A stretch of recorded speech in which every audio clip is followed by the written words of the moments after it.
Is it time for more tea already? Hey book nerds, welcome to my channel. So today I am doing the no disclaimers book tag. I was tagged by Nicole from A Beautiful Chaos of Books, who I will link down below, and this is another one of those tags where I'm slightly afraid of what people will say. I did the unpopular opinions book tag recently as well, and for that tag I've kind of tried to answer this tag differently to that one, so I recommend watching both if you want to truly get an idea of all my unpopular opinions. This is the no disclaimers book tag, so I'm not allowed to put any disclaimers as much as I want to. So you have been warned, there are opinions ahead. So the first question is, what trope annoys you the most? And I've got a whole video about thriller tropes that I hate, and I'm going to do the same for different genres. I did talk about this in my unpopular opinions book tag video. But a particular trope that I really don't like is the smug guy, naive girl combo. So I see this a lot, particularly kind of in fantasy books. You see a girl who is new to something, be it a magical concept, be it a place. I mean, it's present in contemporaries even as well. And then you get this guy who's like the cocky, arrogant know-it-all, and he knows everything, and he kind of takes her under his wing, but he's a real jerk about it, and she has to ask loads of questions and she kind of needs him essentially. There's nothing inherently wrong with this trope, and it can be done really well, but I just don't like it. I'm a bit sick of the dynamic. I'm a bit sick of, particularly when there's a romance involved, I don't like it. And yeah, I just think that it needs something changing about it to make it enjoyable for me. So the next question is, who do you think is an overhyped writer? I struggle with this because my instinct is John Green, but I already talked about John Green in my unpopular opinions book tag video. So I'm going to have to go with Patrick Ness. I haven't quite read enough of Patrick Ness's work to give a full opinion yet, but when I was younger I tried to read A Monster Calls and I just couldn't read it. And very recently I read The Rest of Us Just Live Here, and I did not like the writing style at all. I thought it made some very odd choices. I didn't find it engaging. I didn't really get the humour that he was going for. So yeah, it's not a fully formed opinion, but so far Patrick Ness has not impressed me, and he's quite a popular author, so it's a bit of a shame. The next question is, what is your least favourite book that you've read since starting BookTube? I haven't been doing BookTube very long. I only started kind of tail end of October 2018. So I went through my blog posts and I've only given one star, and that was to Method 15 out of 33 by Shannon Kirk. I hate the title. It's not all I hate, but I really hate that title. This is a thriller about a pregnant girl who is kidnapped, but she's not as innocent as she seems. And this was just really, really boring. The teenage girl was not written like a teenage girl. There are two different narrators in this. And one is a 30-something male FBI agent, and the other is a 16-year-old pregnant teenager, and they both read exactly the same. They have the same kind of voice, the same kind of tone. Nothing much happens for most of this. It's really boring. Yeah, the main thing was that the 16-year-old girl acted nothing like a 16-year-old girl, and it really frustrated me. And sadly, yeah, I don't know, this isn't the book that I kind of hate the most, but it's the one I've rated the lowest, so it is technically the worst. It's just more, I get angry at books that were so close to being good and they're not good. So yeah, it's the worst book, but it's not the one I hate the most. Which brings me to my next question, which is, which book did you think had a terrible ending that ruined the whole thing? So I have a whole tag on my blog, which is books with disappointing endings, and I've got about 26 books on there, mostly thrillers. So I will link that down below if you want a comprehensive picture of books that I think have had terrible endings. But the one that really came to mind is actually a book I love, and that is Odd One Out by Nic Stone.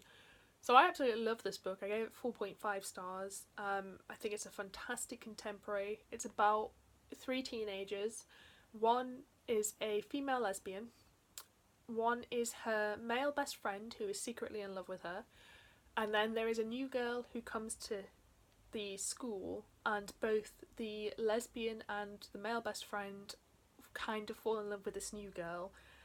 And there's also the tension between them, and it's like a love triangle that is entirely an actual triangle. And it's really, really well done. It's an amazing book. But the ending, it doesn't end how I wanted it to end, and that's all I'm going to say about it. Again, you can read my blog post if you want to know the details behind that, but I strongly recommend reading the book first because it is so good.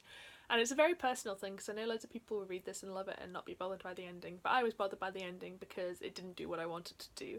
And normally I'm not like that, but for this book I was like, no, there was one right thing to do and you didn't do it, so that's it. So yeah, while I love the book, I don't think the ending ruined the book. It will always stop me giving it 5 stars, and for that it causes me deep, deep pain. The next question I really struggled with, and that is, which character died in a book and you think they shouldn't have? So there's a lot of deaths that make me really sad, like in Harry Potter there's loads of deaths that I wish hadn't happened, but I think narratively it makes sense that they've happened. So I kind of have 2 answers for this. And there are going to be spoilers for both Harry Potter and The Hunger Games, so I'm going to put my hand up. When it goes down again, that's when the spoilers are over. So for Harry Potter, I don't think Lupin should have died, and I'm going to talk about this in more detail when I do my ultimate Harry Potter book tag. But basically I don't think Lupin dying added much to the story narratively, and it kind of just made me sad because it gave this cyclic effect where Teddy became like the new Harry, and I understand that was the point of his death, but like, did we need that to happen again? Did we need a new Harry? It's meant to be like a happy-ish ending, and it's just kind of bittersweet. It's not even sweet really, it's just sad what happens to him. So that's one of them. The other one is for very different reasons, and that is The Hunger Games, and it is Katniss's sister, Prue, I believe, who dies in Mockingjay.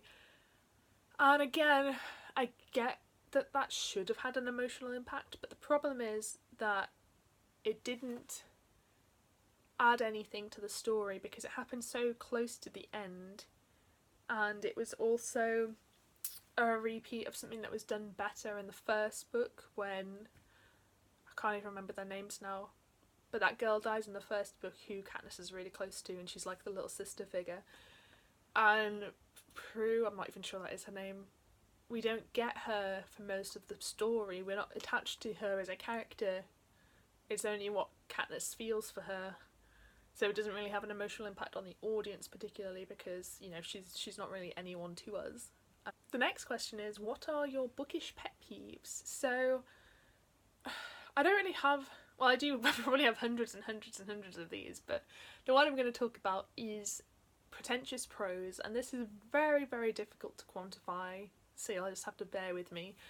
But it's stuff like Perks of Being a Wallflower. I don't enjoy that book because that book for me is written in a style that I don't like, and it's that kind of self-important, this is really deep and meaningful, and yeah, aren't I an important person for writing this kind of prose?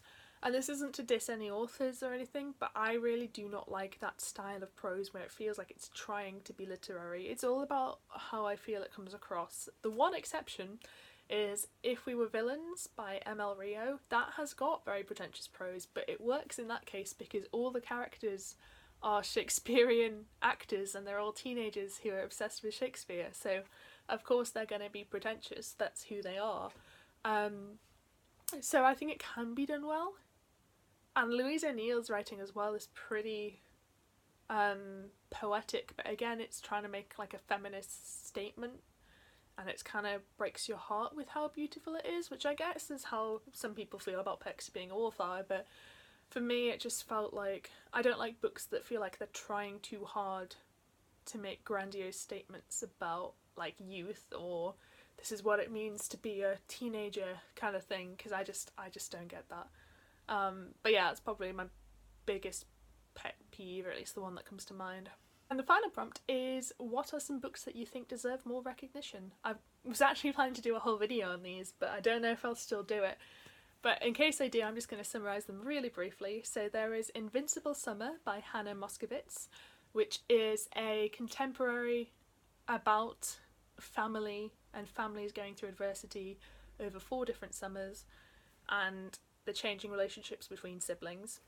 We have #Murder Trending by Gretchen McNeil, which is a horror, surrealist, hilarious young adult book that is unlike anything I've ever read, and it shouldn't work, but it really does for me. And it's about like a reality, like prisoners get sent to a reality TV show where they get stalked by serial killers.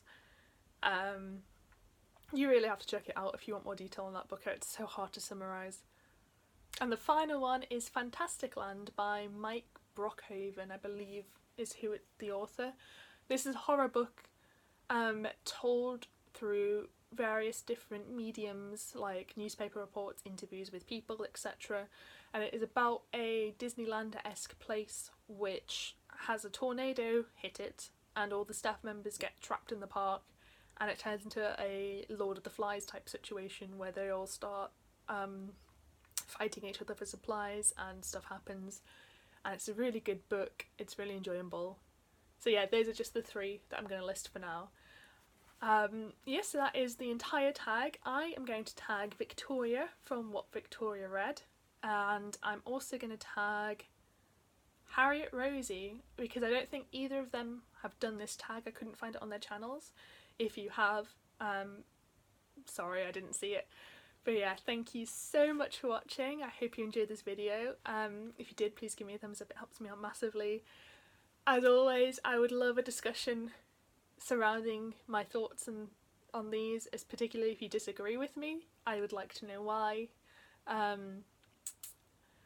can't say any disclaimers, I really want to. I hope you know I'm not a horrible person who's going to hate you because of what you think. But yeah, thank you so much for watching, and I hope to see you next time.